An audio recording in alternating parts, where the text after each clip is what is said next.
Hello students, how are you. 8 chapter आपने revise कर लिया होगा। अब है हमारा चैप्टर नंबर 9, प्लेट टेक्टोनिक। पिछले लेसन में भी हमने विभिन्न प्रकार के जो आंतरिक प्लेट हैं, इंडोजेनिक प्लेट्स हैं, उनके ऊपर बेसिक चर्चा की थी, याद होगा आपको। तो अब विस्तार से प्लेट टेक्टोनिक पर चर्चा करेंगे। प्लेट विवर्तनिक इसको हिंदी में कहा जाता है। परिचय की अगर हम बात करें तो आज महाद्वीपों का जो विस्थापन है वो वास्तविकता है, लेकिन विस्थापन के लिए उत्तरदायी कारणों को पहचानने में हम जो हैं या वैगनर जो है नाकामयाब रहा। और इसका खुलासा 1970 के दशक में होना शुरू हुआ। कि भी मैंने पिछली क्लास में आपको बताया था कि भी जो विभिन्न प्रकार की जो प्लेटें हैं एक स्थान से दूसरे स्थान पर खिसकती रहती हैं।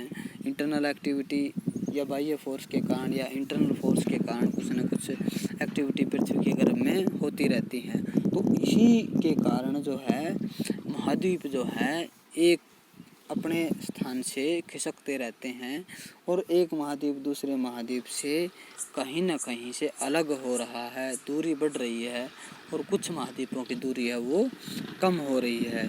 तो इसी का जो कारण है वो क्या है, प्लेट विवर्तनिक है।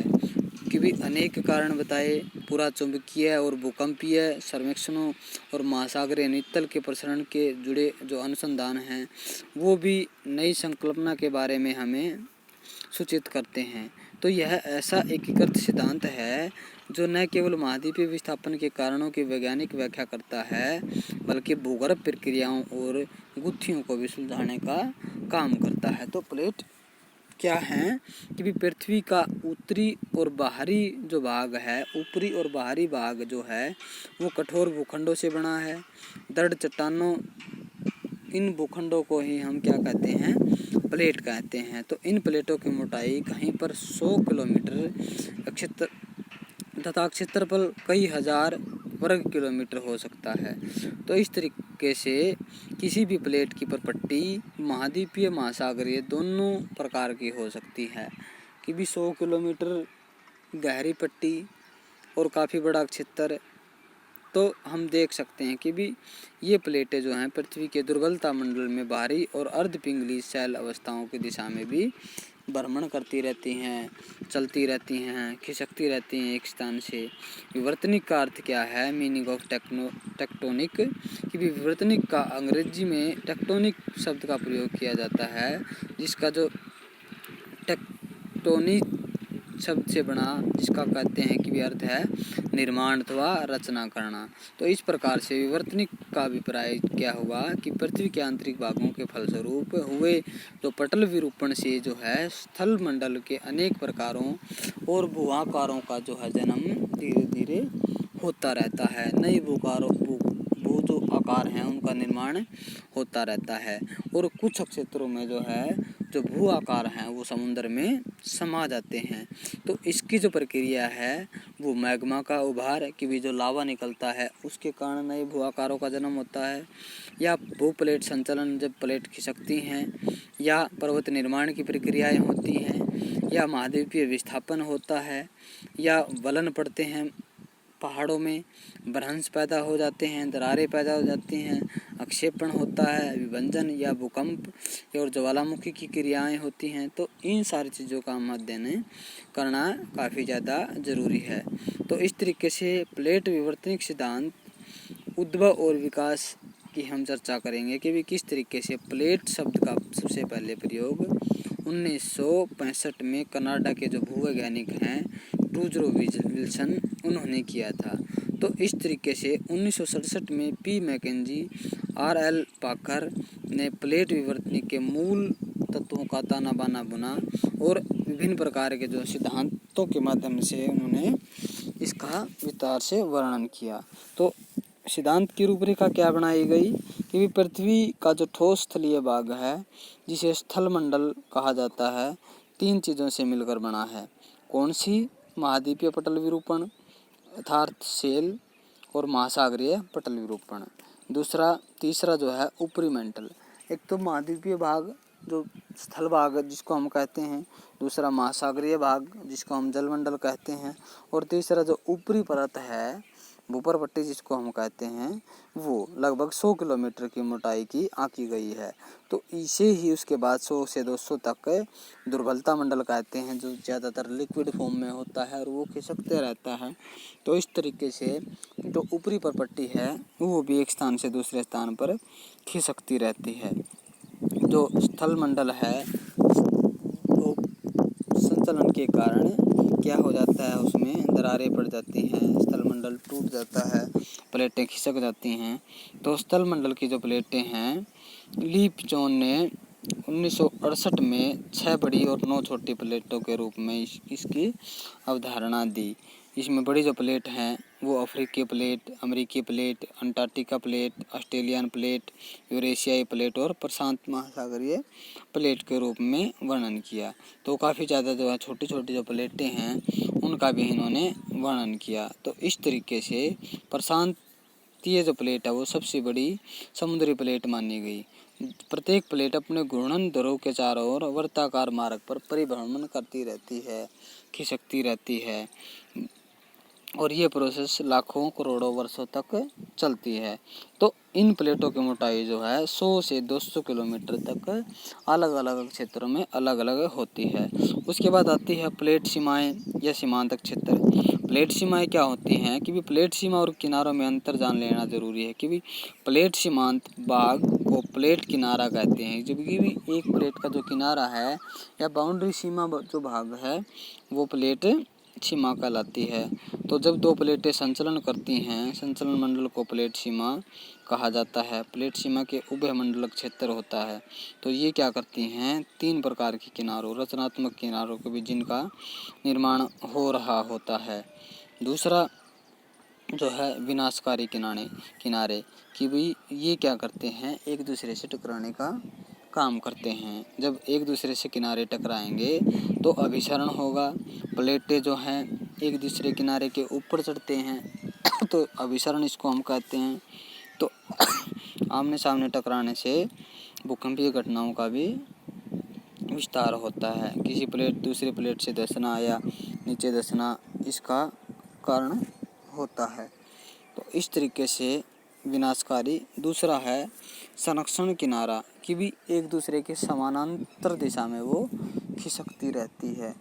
समानांतर दिशा में उसका जो है विस्तार होता रहता है। इससे किसी प्रकार की भूकंप की जो घटनाएं हैं वो नहीं होती।